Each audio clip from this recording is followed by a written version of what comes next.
Bonjour à tous et bienvenue sur Level Up Basketball. On se retrouve aujourd'hui pour le premier podcast NBA. C'est la petite surprise du coup.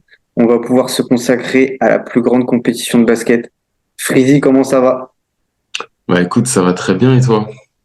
Ça va super. Quand on parle de Ouais, NBA, tu sais très bien que ça va toujours. hâte de rentrer dans la grande ligue, ça y est, c'est le jour où on rentre dans la grande ligue. Malheureusement, Silvio n'est pas là avec nous aujourd'hui, mais il sera là sur les prochains, donc ça promet pas mal de débats animés, tous ensemble. Je pense aussi, quand je vois tous les petits débats qu'on a déjà Ça va être chaud. régulièrement, ça Ça va risque être chaud. d'être très très chaud. Donc, Hmm. ce que je te propose, c'est qu'on parle un petit peu du classement et de tout ce qui s'est passé en NBA après ce premier mois de compétition. On se lance? Ouais. C'est parti. Alors, on va commencer tout d'abord par la conférence Est. Les Boston Celtics qui sont premiers très largement, hein, avec 15 Hmm. victoires et 4 défaites. Bon, je dis très largement, il y a que 2 victoires d'avance, mais on sent qu'ils ont mis un pas quand même là sur la conférence Est. Qu'est-ce que tu en Quand penses? même, ils sont dans une bonne continuité, donc l'année 2 du coach. On voit que il démarre super fort la saison à domicile, 9 victoires, 0 défaite à domicile. Ouais. Euh, donc oui, c'est une équipe qui est complètement rodée. Complètement. Avec les ajouts donc de notamment de Kristaps Porzingis et puis de Jrue Holiday à un effectif comme tu l'as dit qui était déjà bien en place avec Joe Mazzulla. Derrière, grosse surprise, l'Orlando Magic est deuxième, un super projet avec Jamal Mosley et les Bucks qui sont à égalité hein, avec l'Orlando Magic. C'est pas Euh, trop une surprise, ça. ouais, et malgré tout, les Bucks ils mettent du temps Ouais. à démarrer, mais bon, on le sait, un changement de coach, apport d'une Changement. nouvelle superstar. Euh, qu'est-ce que Changement tu... des deux. Bah, en fait, les Bucks, c'est le changement des deux maîtres de jeu. Tu changes le coach, Budenholzer, tu lui dis bye bye, et tu rajoutes un Damian Lillard qui a la balle 90% du temps. Donc, c'est beaucoup de changements, beaucoup d'adaptations. On trouve, perso, moi, je trouve que les Bucks ne sont pas extraordinaires, mais ils font partie des équipes qui dominent l'Est. Donc, c'est fou. C'est là qu'on voit que la marge, elle est super grande, quoi. Ouais, ouais, clairement. D'ailleurs, tu disais maître de jeu en parlant du coach des Bucks. Euh, Non, mais c'est juste un petit truc. Mais là, pour l'instant, le coach, moi, je suis pas du tout convaincu. Je comprends pas comment cette équipe peut avoir autant de difficultés, notamment défensivement, alors qu'il y avait une structure d'équipe. C'est Ouais. pas lié seulement au départ de Drew et à l'arrivée de Damien Lillard. On voit que c'est du global pour moi. C'est du global. Après, j'aime bien, moi, je laisse pas mal de temps aux gens pour s'adapter. Mais le coach, c'est son premier job en tant que head coach. On Mm. lui donne les rênes de, sur le papier, la plus grosse cylindrée de NBA. Et faut le laisser un tout petit peu de temps pour s'adapter. Après, on a quand même vu quelques petites échauffourées avec Yanis pendant quelques matchs. Hmm, à voir, affaire à Ouais, suivre, mais c'est franchement, clair que moi, je suis super étonné en fait du recrutement, enfin, du placement en head coach d'un coach qui, enfin, dans cette équipe qui était championne il y a 2 ans. mm. Je suis super étonné de les voir prendre un assistant coach en head coach, quoi.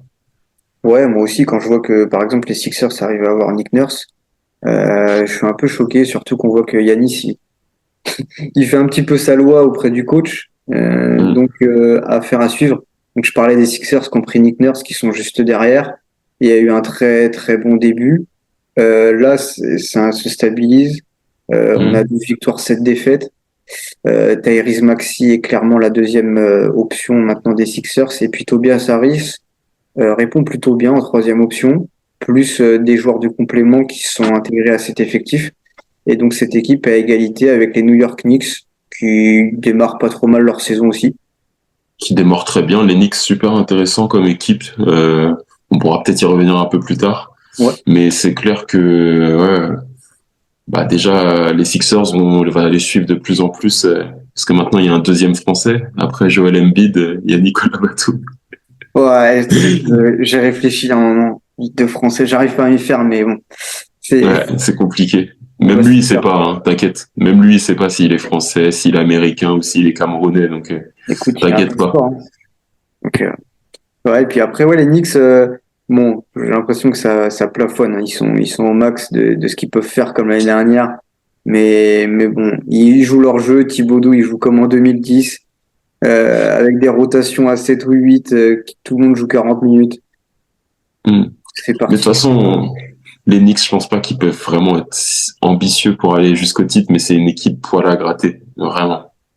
Ouais, ils sont chiants, ils sont physiques. C'est dur de gagner au Madison. Ouais, bah ouais, c'est toujours spécial. Mais s'ils arrivent à terme à être top 6, donc aller en playoff directement, franchement, chapeau. Ouais. Bon. Après, donc par la suite, on peut faire un grand groupe, Pacers à 18, le Heat à 11-9, Cavaliers à 11-9, et puis les Nets à 19. Bah, des équipes moyennes, hein, comme l'attestent leurs résultats. Les Pacers, c'est plutôt positif. Par contre, les Nets aussi, alors que le Heat et les Cavaliers, c'est un peu poussif. Les Cavaliers, je les voyais là, personnellement. Euh,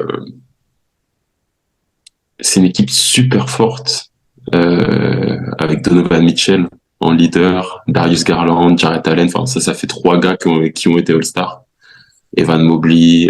Ouais, Et l'année dernière, ils m'ont pas convaincu et je peux pas croire plus en eux que, que play-in, quoi. Je les vois au play-in, cette équipe. ouais, tu vois, Je moi, les vois, ouais, ouais, ouais, je pardon. comprends. Je comprends, bah, Je les moi, vois entre 7 et 10, moi. 7 et 10, 7, 8, 9 ou 10. Fin de c'est saison. possible. Hmm. J'imaginais quand même les apports sur le poste 3, donc de Max Truss ou George Niang, qui est un forward. Je trouvais que c'était intéressant, notamment Max Truss qui fait quand même pas mal de bons trucs. Hmm. Finalement, je vois pas de progrès en lien avec ses apports. Hmm. Moi, je suis plutôt d'accord. Le Heat, ils auront en finale NBA de toute façon, encore une fois, donc faut pas s'occuper d'eux. Ils vont aller au Ouais, play-in, le Heat, ils vont aller en finale NBA, ils vont taper tout le monde, et puis voilà. Non, mais plus sérieusement, le Heat, je suis pas trop inquiet. Il y a eu pas mal de blessures au début de saison. Jimmy Butler n'a pas fait tous les matchs, Bam Adebayo de même. Mais bonne sensation avec le rookie, le Mexicain. ouais, Jacket. Vraiment, voilà, vraiment un fort joueur. Après le hit, on connaît Spoelstra, il va sortir. Il y a deux gars là, ils vont signer contrat max à la fin de la saison parce que alors qu'ils sont même pas draftés quoi. C'est Ouais, ça. Spoelstra, il va trouver deux gars qui vont sortir du fond du sac. Il va en faire des joueurs trop forts en playoff. Donc le hit, on attend de voir. Mais tous les ans, c'est en playoff quoi. Je suis pas Moi, très inquiet pour eux. j'ai quand même l'impression que ça va pas passer à chaque fois et que l'équipe, elle est quand même courte, super limitée. Euh, Mais en playoff, j'y personne peut crois les pas battre du tout. quatre fois. Je sais, mais j'y crois pas du tout, même pour les playoffs, hein. Alors que c'est vrai que Boston, Milwaukee paraissent au-dessus. Et après, finalement, bah, il n'y a pas tant d'équipes qui sont si fortes que ça. On Bah, verra. par exemple, là, j'ai une petite comparaison vite fait. Si y a une série, tu vois, par exemple, si le classement il est comme ça, le Magic sont deuxième, le Heat est septième. C'est-à-dire, ils se rencontrent. C'est qui ton favori sur cette série? Tout de suite. Ah, qui va Et battre Est-ce que le Magic peut battre Jimmy Butler dans un derby en plus de la Floride? Est-ce que le Magic peut battre Jimmy Butler quatre fois? il y a un, Je il y a, pense pas. il y a un cruel manque d'expérience au Magic. Je crois que le seul C'est mec ça. qui a plus de 30 ans, c'est Joe Ingles. Et encore, le deuxième, il doit avoir 23, 24 ans, quoi. C'est Euh, ça. Sauf que ouais, voilà, c'est ça. Du coup, moi, le Heat, l'image que j'ai en tête, c'est ils battent les Bucks de Giannis. Ils battent les New York Knicks, ils battent les Boston Celtics. C'est ça l'image que j'ai d'eux en playoff, en fait. mais c'est vrai que Donc, c'est assez fou avec un effectif si court, mais qui a une mentalité particulière. Franchement, le hit, on reviendra dans les prochains podcasts parce que ouais, il faut voir la on aura dynamique. beaucoup de choses à dire. Ouais, ouais, On ouais, aura beaucoup clairement, de choses à dire. clairement. Après, donc il y a le groupe Hawks, Raptors qui sont un peu dans des dynamiques similaires. Les Raptors qui qui ajoute Dennis Schroeder et qui avait déjà un bon groupe de jeunes. Siakam qui a mis du temps à démarrer, mais là, ça a l'air d'aller mieux. Et les Hawks, je crois que c'est typiquement l'équipe qui peut faire beaucoup, beaucoup mieux. Ils ont des super joueurs sur tous les postes.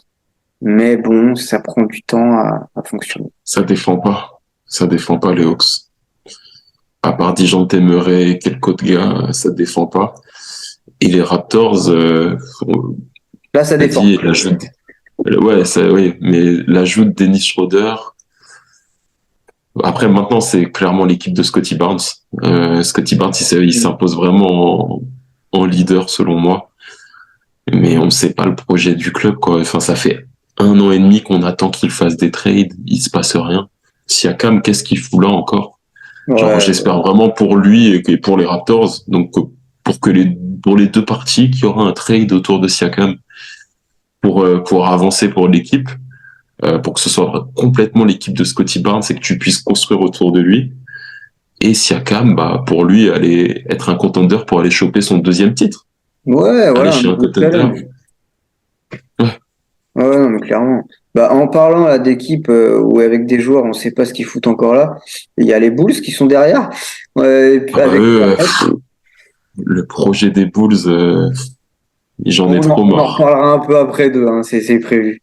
Voilà. Ouais. Et puis après, bon bah après les Hornets et les Bulls, je sais pas si c'est encore de la NBA ou si c'est de la G League. Les Wizards qui sont pathétiques et les Hmm. Pistons, c'est un autre délire. Je pense que là c'est plus un problème de niveau, mais au moins il y a de l'envie. Ouais, voilà, il y a de l'envie chez les Pistons. Comme on en avait déjà parlé, c'est une équipe qui défend dur, qui joue dur, mais bon, comme tu as dit, les Wizards et les Pistons, je suis pas sûr que ce soit vraiment des équipes qui sont encore dans la ligue. Par l'attitude chez les Wizards de Jordan Poole et par le niveau des Pistons, genre nous qui faisons des podcasts en Euroleague, il y a des équipes Euroleague, ils foudroient ces deux équipes. Mais clairement, la moitié des équipes Euroleague foudroient ces deux équipes, j'ai pas peur de le dire. La moitié, je sais pas, mais un quart, oui.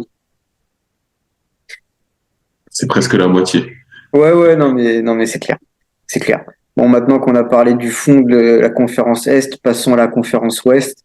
Je crois que tout le monde se réjouit de voir les Minnesota Timberwolves premiers du classement, 15 victoires, 4 défaites. Le Euh, projet qui a été entamé l'année dernière commence à vraiment porter ses fruits. Euh, hmm, je crois qu'on reviendra aussi sur les Wolves. Juste un petit mot pour nous mettre en bouche. Qu'est-ce que tu en penses? bah, j'avais annoncé. J'avais annoncé suite à l'été de Anthony Edwards qu'il allait être monstrueux. Du coup, voilà, ça fait plaisir. Il a été voir Rudy Gobert cet été en France, même pas pour s'entraîner, mais pour créer une affinité et pour que le projet marche. Donc ça, c'est super important. Je rebondis sur le Thunder juste derrière. Hmm. C'est deux projets jeunes. Donc je les mets dans le même sac, deux projets jeunes qui sont impressionnants, plein de talent et avec un gros potentiel, quoi. On sait pas jusqu'où ça va s'arrêter parce que les deux superstars sont super jeunes. Ouais. Euh, Anthony Edwards est plus jeune que Shai, mais les deux projets sont super jeunes et franchement, ça donne pas mal de envie de voir ce que ça va donner derrière, quoi. Ça me fait penser à l'époque où, d'une manière différente, mais ça me fait penser à l'époque où OKC va en playoff à la création de sa franchise avec KD et Westbrook. Je me suis dit, waouh! À l'époque, c'était les Seattle Supersonics qui étaient transformés en OKC. Je me suis dit, waouh, ils sont en playoff. C'est nouveau, c'est une équipe jeune. Bah, le projet du Thunder me fait penser à ça et celui des Wolves également. Je me dis, waouh, Ouais. À la différence que le projet des Wolves, il est plus à moyen et court terme quand on a des joueurs comme Gobert et Mike Conley dans un 5 de départ, alors que le Thunder, ils peuvent encore, ils ont moins de pression, je pense. Il y a moins ouais. besoin de win now quand même. Donc, c'est deux projets jeunes qui me plaisent beaucoup. Voilà. Ouais, complètement. Après, juste derrière, les Nuggets, on pouvait douter que les Nuggets repartent aussi fort, aussi vite, notamment Jokic qui s'était bien amusé pendant ses vacances. Mais finalement, ça repart bien. Je crois qu'on peut faire un groupe avec les Sacramento Kings, Phoenix Suns, qui ont toujours pas joué à 3, mais ça marche bien. Les Mavericks, qui sont plutôt pas mal. Mhm. Ça, c'est le top 6. Ouais, je mets les Lakers dedans. Je mets les Lakers là-dedans. Allez, je te l'accorde, allez, les Lakers. On a tous les deux une casquette Lakers. On Ouais, est ça fait obligé. fanboy. Ouais, ouais. Bon, qu'est-ce que t'en penses? Sur quelle équipe tu veux revenir en premier? Denver, avec le début de saison qui était un peu Euh, mal. ouais, Denver, c'est pas mal. Sacramento, moi, c'est une équipe qui me fait vraiment kiffer. Autour de De'Aaron Fox, Sabonis, mais pas que. Il y a de, il y a de vrais joueurs dans cette équipe. Euh, les Suns, je voulais en parler un tout petit peu. C'est clair que Bradley Beal, bah, il est pas là, quoi. Ça commence à faire peur un peu, problème de dos. Durant, il a loupé un match ou deux, peut-être. Ouais. Euh, mais j'ai du mal à en croire en ce projet, moi, personnellement. En tout cas, Kevin Durant, il me fait vraiment kiffer. J'en parlerai sûrement plus tard. Les Mavs, bon, Luka était papa. Il a loupé un match. Il est revenu. Il fait des stats de dingue. Donc Luka Doncic toujours aussi facile. Euh, après un été où il a quand même pas mal bossé, on voit qu'il est toujours au top. Donc ça fait plaisir. Les Lakers, il y en a marre. Enfin, je suis frustré parce que moi je veux les voir avec les Nuggets, quoi.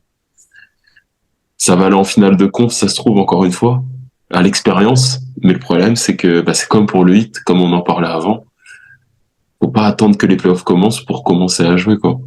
Ouais. Et le souci, c'est que bah ta superstar, il a bientôt 39 ans. Hmm. Euh, donc tu peux pas forcément forcer sur lui, tu dois le restreindre en termes de temps de jeu. Mais moi, la chose qui me frustre, en fait, c'est Anthony Davis. Pourquoi il n'est pas candidat au titre de MVP? Pourquoi il ne joue pas comme ça alors qu'il a ce niveau-là?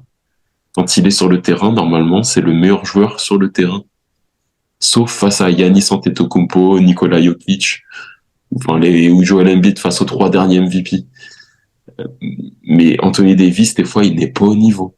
Et c'est frustrant. Et toi, je sais ce que t'aimes pas chez les Lakers, c'est la sélection de shoot de D'Angelo Russell. Ouais, c'est un raccourci, mais pour les Lakers, euh, moi, j'ai vu trop de gens satisfaits de l'intersaison. Moi, Moi. j'étais pas du tout dans ce truc-là. Ils ont pris plein de bons joueurs. Rob Pelinka, j'ai très souvent détesté ce qu'il a fait lors des intersaisons. Là, j'avais envie de dire, c'était une bonne intersaison, mais je m'enjaillais pas non plus de fou. Et là, en Mm. fait, ce qui me choque, moi, cette saison, c'est que c'est Vanderbilt qui me manque énormément. Alors, Ouais. tant mieux parce qu'il est important, mais c'est pas normal. C'est pas normal. Euh, Mm. et après, ouais, les sélections de shoot de D'Angelo Russell, c'est vrai que j'ai du mal. Par moment, j'ai l'impression qu'il croit que c'est sa team. Je me dis, mais qu'est-ce que tu fous? À d'autres moments, il est hyper nonchalant, il va se faire contrer, on sait très bien, il va à 2 à l'heure. Je comprends pas cette nonchalance. Et je crois qu'il faut aussi ouvrir un peu le dossier Austin Reeves. Il a Oh. Ouais. re-signé un contrat correct, il n'a pas été gourmand. Mais faut démarrer là, faut y aller. On attend plus de toi. Ouais. Il nous a montré des trucs. Là, il se fait Surtout, rentrer dedans, hein. même avec Team USA, il montrait des choses intéressantes. On peut se dire, waouh, l'année prochaine, il va arriver. Bah, après, c'est un joueur qui est très ciblé défensivement. Au début, il vivait par sa défense. Quand il est arrivé dans l'effectif des Lakers, on voit que sa défense a des limites.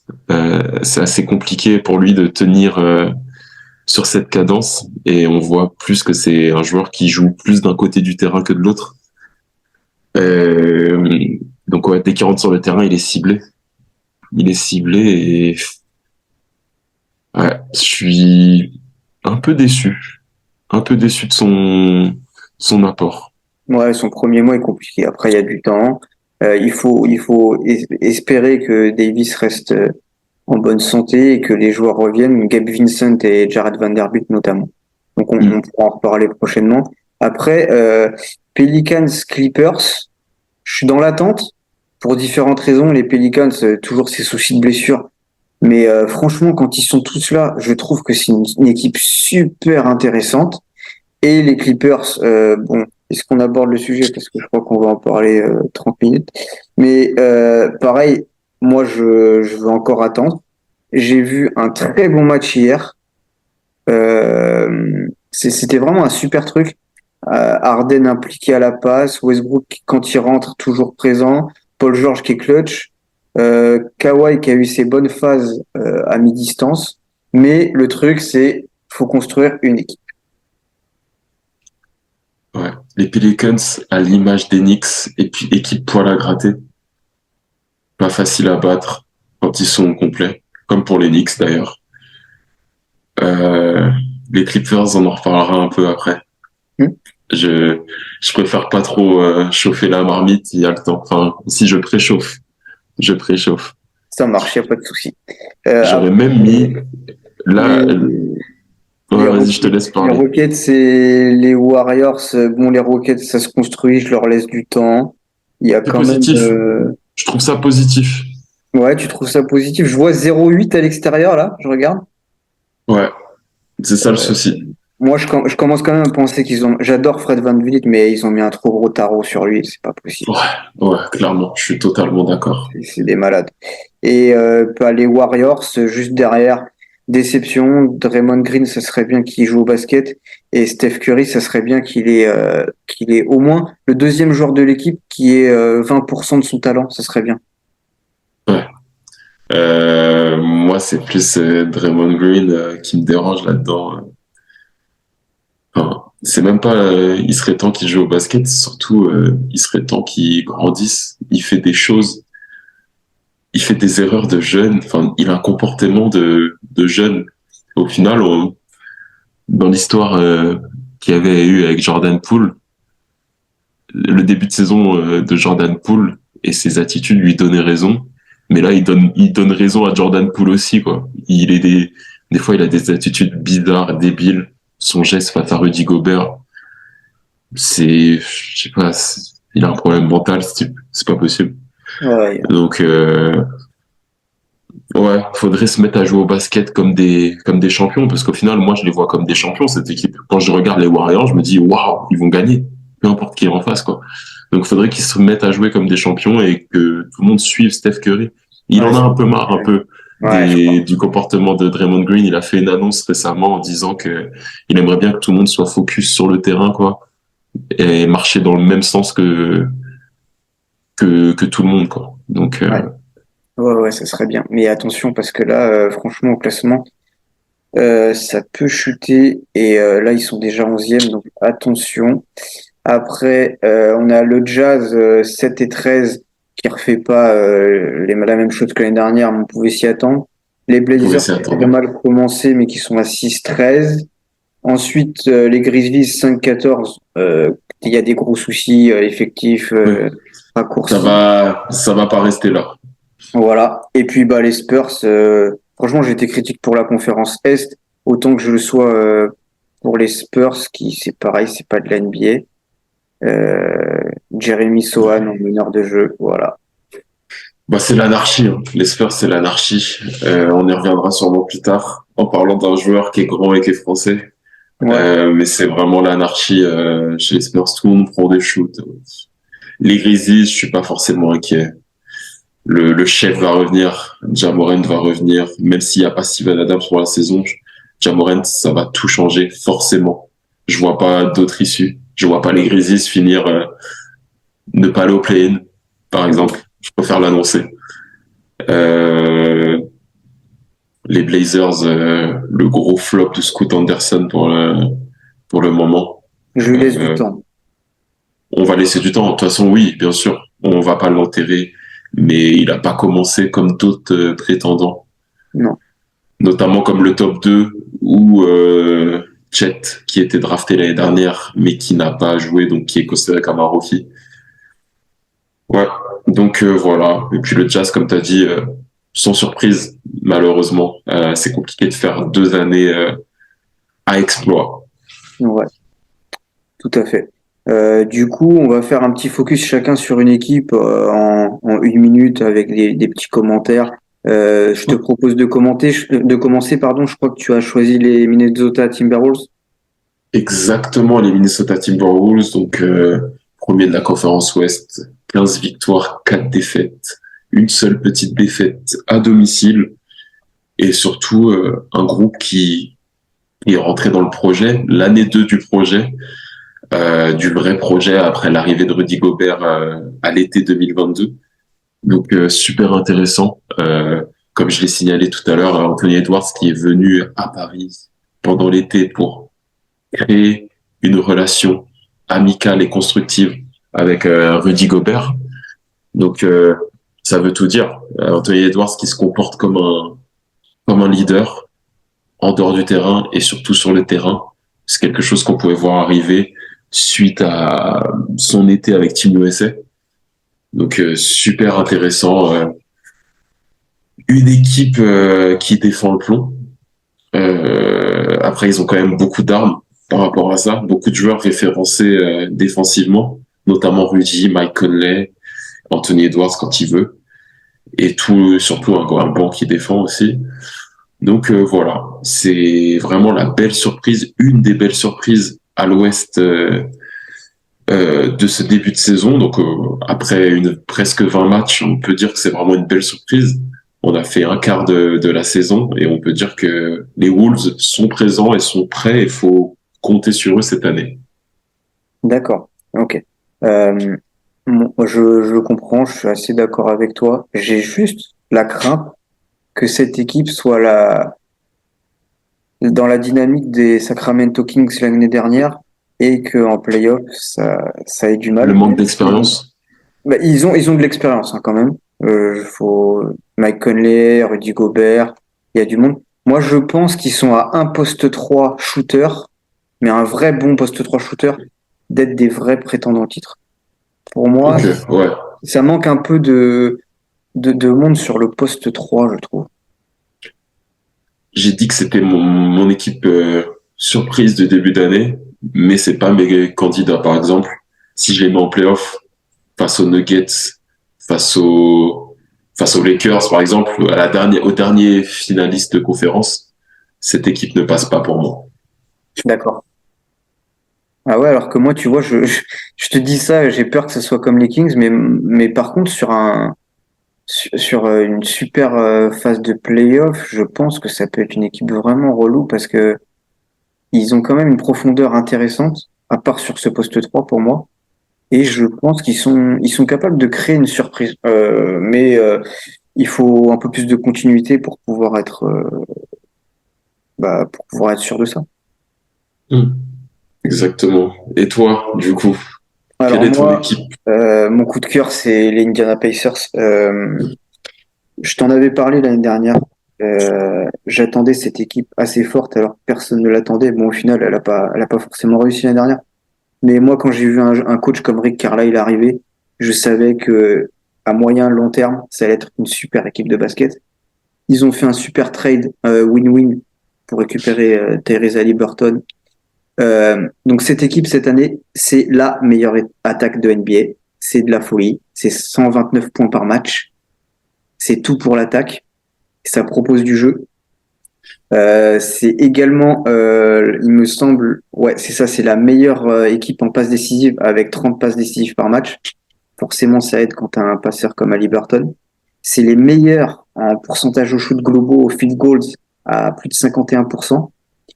Euh, voilà, et puis franchement, s'ils gagnaient plus de matchs, ils ont pratiquement un des plus gros candidats MVP.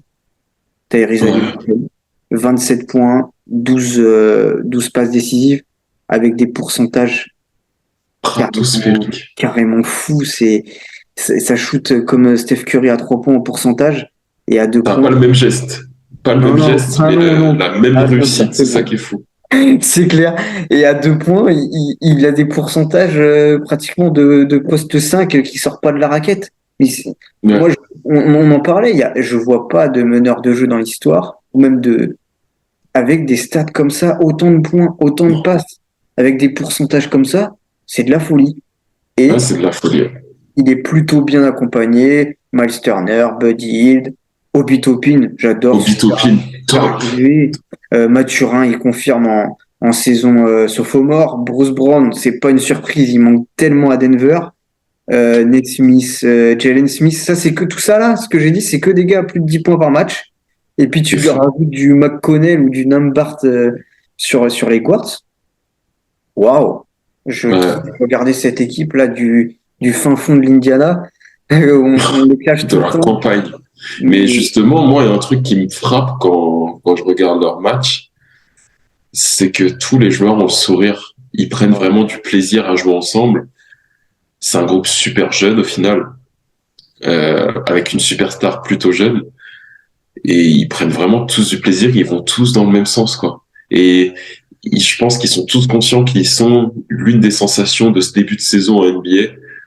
Et que personne, même moi, il y a un an, tu m'en parlais déjà il y a un an, que toi tu croyais en eux. Moi, je te disais l'inverse. Et franchement, chapeau. T'as vu le coup avec Rick Carlisle et puis Tyrese Haliburton. T'as vu le coup se faire et franchement, je suis agréablement surpris. ouais, bah franchement, moi c'est vraiment Rick Carlisle. Comme tout le monde, je pensais pas qu'Haliburton pouvait atteindre ce niveau. Personne pouvait l'imaginer, même ses plus grands fans. Et je trouve qu'autour, c'est pas si fort. Il y a des mecs comme Miles Turner, t'as l'impression qu'il doit partir depuis 4 ans, mais d'ailleurs c'est le cas. Et finalement, il est toujours là, il fait le Lui est taf. petit. Ouais, c'est de la folie. Franchement, je trouve que Rick Carlisle a fait un super boulot et il y avait du travail vraiment pour créer une alchimie. Il y avait vraiment beaucoup de boulot et ça marche et c'est top, je trouve. Et plus personne va vouloir partir de cette équipe-là. L'équipe vit trop Ah bien. ouais, ah ouais, c'est un super fit. C'est un fit Mm. global, c'est magnifique. Donc voilà, Ouais. j'avais envie de parler de cette équipe. Euh, Ok. on peut enchaîner. La NBA va très prochainement donner ses trophées du mois de novembre. On a vu les joueurs de la semaine, les rookies de la semaine. Euh, Est-ce que tu as des noms à nous proposer pour les futurs noms de MVP à l'Est et à l'Ouest sur le mois de novembre? À l'Est, je vais commencer par l'Est. Je propose JT, Jason Tatum. Jason Tatum parce que bah, il a le meilleur bilan à l'Est et de la NBA à égalité avec Minnesota. 15-4, invaincu à domicile les Celtics. Et puis un Jason Tatum qui, de par le mauvais début de saison de Jalen Brown, montre que c'est vraiment lui le numéro un. Il n'y a plus de doute et maintenant ça fait 2 ans qu'il le montre qu'il n'y a plus de doute sur qui est le numéro un et qui emmène l'équipe là où elle va tous les ans ou presque. Donc voilà, pour moi, sur ce début de saison, sur ce premier mois, fin octobre, dès tout le mois de novembre, Jason Tatum, le joueur du mois. Je suis d'accord avec toi. Tu sais à quel point pour moi ça a Oui, toujours de l'importance le classement. Il est, comme tu l'as dit, le meilleur joueur de la meilleure équipe de l'Est. Donc pour moi c'est Tatum. Je t'avoue qu'il y a encore une semaine, j'avais plus Embiid en tête. Maintenant c'est plus Tatum. Après il faut franchement statistiquement c'est en dessous, mais là Paolo Banchero a été joueur de la semaine. C'est pas si loin. Mais par exemple je mets Paolo Banchero au-dessus de Yanis par exemple. Moi sur ce mois. ouais. Et après, il y a des joueurs comme Jalen Brunson, etc. Mais je suis d'accord avec toi, Jason Tatum, j'ai pas besoin d'en dire plus. Et à l'Ouest, du À coup. l'Ouest, c'était super dur pour moi de se départager, Ouais, mais pareil, même logique. Je prends le meilleur joueur de la meilleure équipe. Pour moi, c'est Anthony Edwards, le joueur du mois. Il a déjà été joueur de la semaine. À la semaine, je vais te retrouver ça très rapidement. À la semaine 2, 3, pardon. À la semaine 3. ouais, J'ai hésité entre lui et De'Aaron Fox et à un moment Shai. Mais De'Aaron Fox a loupé quelques matchs. Shai a perdu quelques matchs. Donc au final, je me suis décidé plus sur Anthony Edwards. Donc Anthony Edwards, on en a assez parlé, mais dans la continuité de son été, impressionnant et méchant sur le terrain. Ouais. Et moi, ce que j'ai en tête, c'est le match face à Boston Mm. où, je sais pas si tu te souviens de ce match, où il démonte Jason Tatum et Jalen Brown offensivement et défensivement. Il les démonte des deux côtés du terrain. Il gagne contre eux et il est méchant, il est trash talk, il met des gros shoots, des gros Thomas. Waouh! C'était là que je me suis dit, ok, le gars veut emparer, veut prendre la ligue. Il veut la Ouais, ligue. ouais, complètement. Non, c'est vrai que ce match, il m'a marqué. J'ai l'impression de voir un Ouais, match de playoff. Euh, ouais. bon, là, du coup, je comprends tout à fait ton choix. Moi, j'ai choisi Jokic. Euh, En fait, c'est pareil comme toi à l'Ouest, c'est très compliqué. Moi, j'ai même vu des analystes NBA, j'ai plus le nom, qui proposaient Luka Doncic, alors que Luka a pas été joueur de la semaine et les Mavericks redescendent petit à petit, mais statistiquement, c'est tellement énorme que il disait Doncic. Et moi, pour la même raison, je dis Jokic parce qu'il est au-dessus de Dallas et parce que statistiquement, c'est stratosphérique, c'est bien au-dessus de d'Anthony Edwards, par exemple. Mais après, je comprends tout à fait ton argument En de fait, dire les Wolves sont trop. c'est aussi pour récompenser le début de saison d'Anthony Edwards que je dis ça. Pour moi, le MVP à la fin de l'année, et ça aurait dû être ce MVP l'année dernière, Nikola Jokic. Ouais, Il aurait dû avoir 3 MVP de suite, selon moi. je crois aussi. Et je pense que là, cette année, il veut faire passer des messages, quoi. Il vient d'avoir sa bague, il va récupérer son titre de MVP, je pense. Ouais, bah après la saison elle va être longue. Tu sais, on en avait parlé là dernièrement aussi au niveau des meneurs pour faire une hiérarchie. On avait vu un top 7 de Gilbert Arenas. Si on fait un top 10 des meneurs, non mais statistiquement, j'ai revérifié. Je crois qu'on a 10 meneurs à plus de 25 points par match. Ou, enfin, Ouais, les guards, même plus que 10, c'est de la folie. Et là, au bout d'un mois, euh, j'ai l'impression que il y a rien qui est. et Ja Morant ne joue pas encore. Ouais, Jamoran ne joue pas. Il y a des mecs qui sont pas encore tout Et à fait. Jamal Murray n'est pas là. Non. Mais Jamal Murray, regarde, on l'a vu dans le top 7 des meneurs. Jamais de la vie on voit un Jamal Murray qui est cité. Il est jamais cité nulle part. Jamais. Ouais, bah, il joue pas après cette Oui, saison. il est trop peu souvent là. Mais tu vois, des mecs comme, tu vois, tout simplement Jalen Brunson, il passe devant tout de suite. Tout de suite. Ouais, On pense d'abord à ces mecs-là. On pense ouais, même parfois plus à des Lamelo Ball c'est que vrai. Jamal Murray. Donc, euh, voilà, lui qui est aussi encore une fois blessé, et ça commence à poser problème.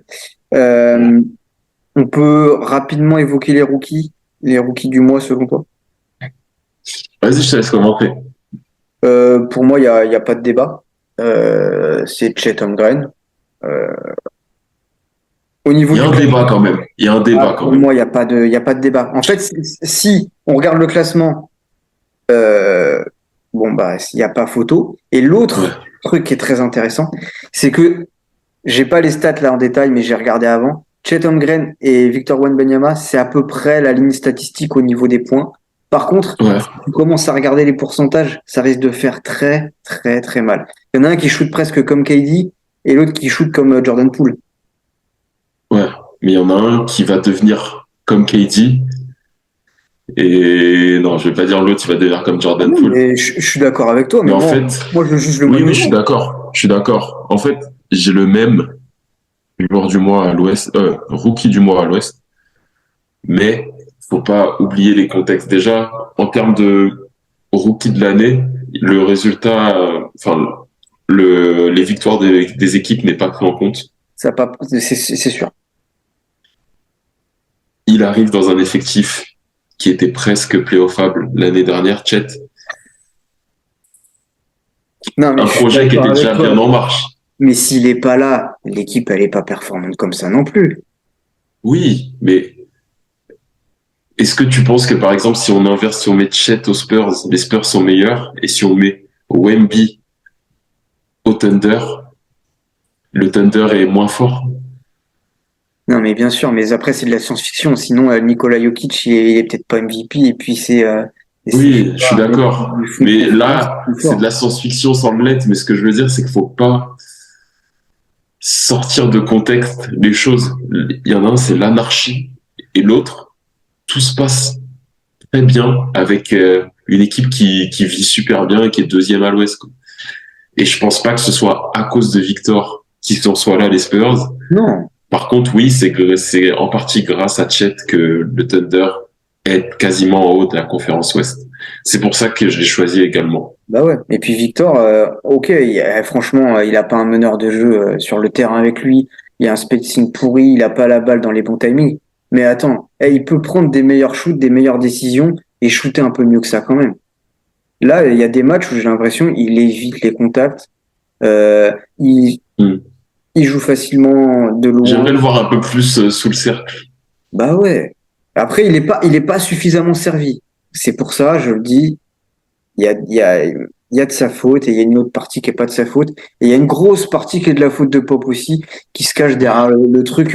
Ah, Non, je mais comprends je pas. regarde ce qui se passe. T'es pas en mode scouting, t'es un coach. Qu'est-ce que tu fais? Ouais. Enfin bref. Et du coup, à l'Est, Osar Thompson, bon, c'est beaucoup moins performant à l'Est, hein, les rookies. Euh, Osar Thompson, très gros défenseur et qui se montre aussi en Très, attaque. très gros rebondeur. Je crois même qu'il a presque autant de rebonds que les deux grands là. Mais j'ai vu une stat comme quoi, en termes de nombre de rebonds, il est devant eux. Pas en moyenne, mais en termes de nombre. Et Mais ouais, ouais, c'est un poste 3 nouvelle génération en fait. ouais, On savait pas trop si c'était un 2 un 3 un 2 trois. Je pense que c'est un 3 nouvelle génération. Bon, pas beaucoup de shoot, des pourcentages assez compliqués. on savait, Mais hein. oui, c'est un joueur très sérieux. Après, à l'Est, il n'y a pas énormément de rookies non plus qui peuvent le concurrencer comme les deux autres le font. Mais ouais, c'est intéressant comme profil. Ouais. Après, ce genre de profil-là n'a jamais vraiment brillé en NBA. Ça me fait penser à Michael Kidd-Gilchrist.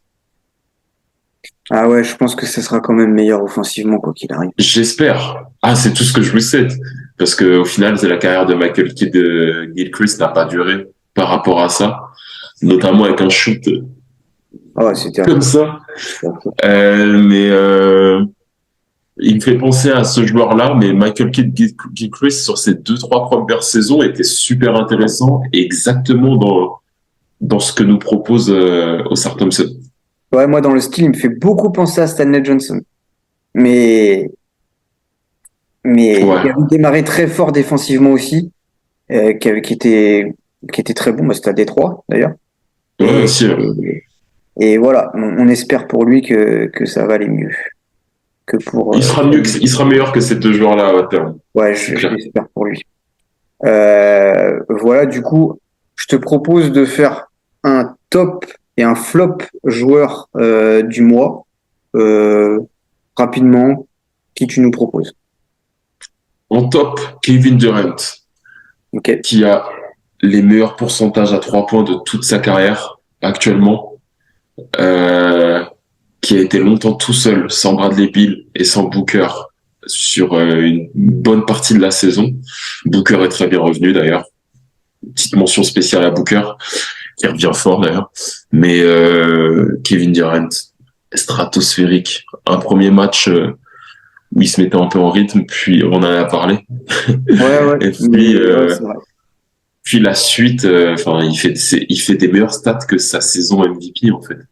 Et c'est ça qui est fou. Et sans les deux autres stars, il arrive quand même à maintenir le bateau à flot quoi. Donc gros respect et grosse mention, gros top pour euh, pour Kevin Durant. Et je te fais mon flop directement.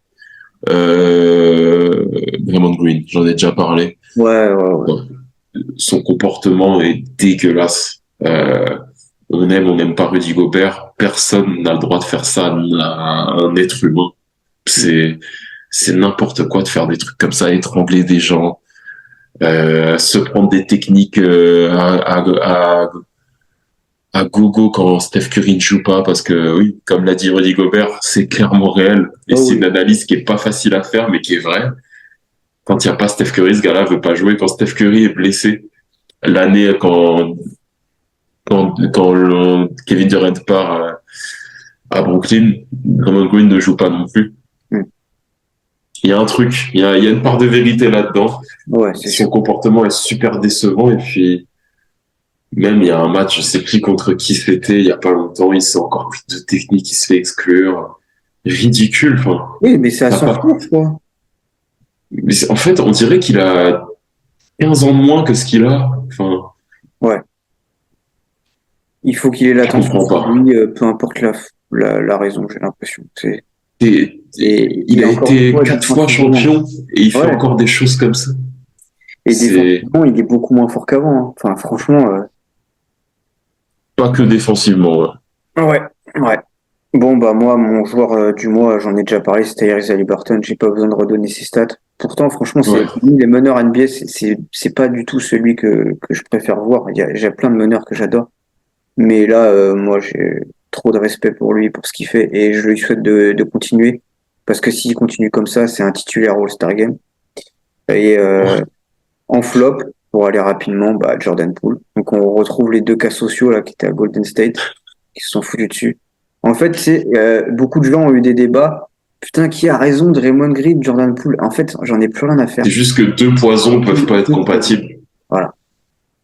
T'en as un maintenant qui commence à faire le beau à Washington, comme quoi il a un titre. Et Kevin Garnett en a parlé en le clashant fort.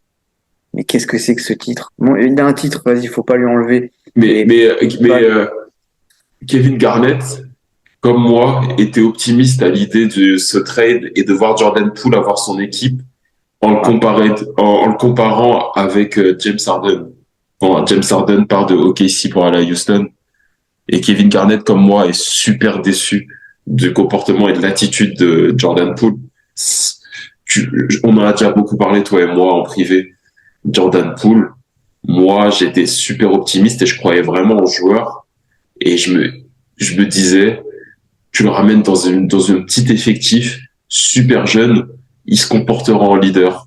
Au final, il fait tout l'inverse. Il a une attitude déplorable. Il dit à Gia, ouais, this is my team.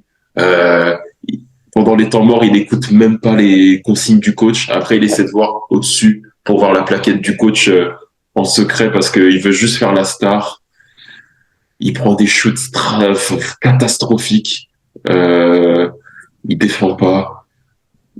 Franchement, moi, je suis super dessus parce que tu sais que c'est un joueur que j'aimais beaucoup voir jouer, que je kiffais vraiment à Golden State, surtout l'année du titre. Mais là, j'ai même essayé de le défendre pendant les playoffs l'année dernière en argumentant beaucoup avec toi et Silvio. Mais là, j'ai rien de positif à dire par rapport à ce gars. Non, bah, je peux rien dire de positif non plus.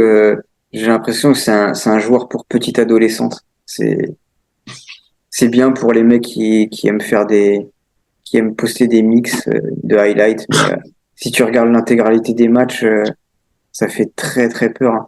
Là, j'ai encore une image où il met un cross, il essaie de mettre une louche, il se fait contrer, mais c'était inutile. C'est que du Jouer au show. basket, avoir autant de talent et ne pas jouer au basket, ça rend fou. Non, mais là, on en a un point où le leader des Wizards, c'est Kyle Kuzma. J'aime beaucoup Kyle Kuzma. C'est clairement lui.